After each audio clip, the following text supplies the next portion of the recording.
Tonight, the city of Oceanside took the first steps toward adopting stronger protections for renters. These new measures go beyond tenant protections established by the state of California. CBS 8's Richard Allen is live in Oceanside with what the council decided and when these new protections could take effect. Richard? And Carlo and Marcella, after hours of passionate public testimony, Oceanside City Council voted 3-2 to pass the first reading of these enhanced tenant protections. Now, that did pass. However, an additional item that would have explored other potential protections down the road did not get the green light.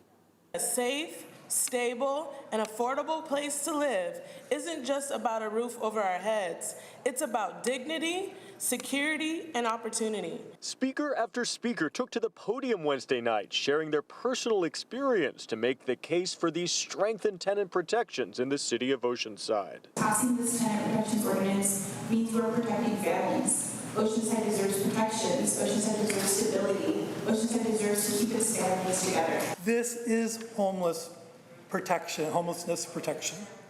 This keeps people in their homes. That's what we're trying to do. Building on tenant protections already passed by the state, these new ones would make it more difficult for landlords to remove a tenant for so-called no-fault evictions, such as a remodel, providing displaced tenants with a month's rent for relocation expenses.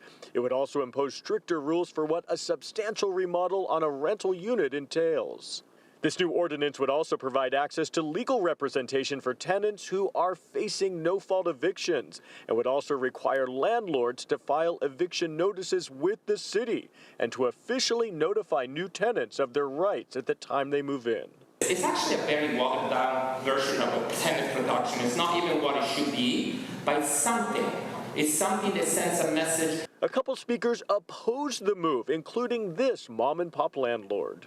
Oftentimes, rent controls can distort market incentives, discourage housing development, and lead to old housing stock falling into disrepair. But the vast majority of the more than 50 speakers passionately supported it. Rent control has never thrown a landlord out on the streets, but rising rents regularly force people, including seniors, children, veterans, victims of abuse, and people with disabilities, to sleep in cars or under the overpass. The tenant protections before this council are concrete. They keep families in their homes, they safeguard seniors and disabled residents. Rent stabilization measures ensure affordability aligns with reality. And keep in mind, tonight's vote to pass this tenant protection ordinance was a first reading. That means council has to come back in 2 weeks' time for a final vote. Now, if that does get the final vote, then it would ultimately go into effect 30 days from then.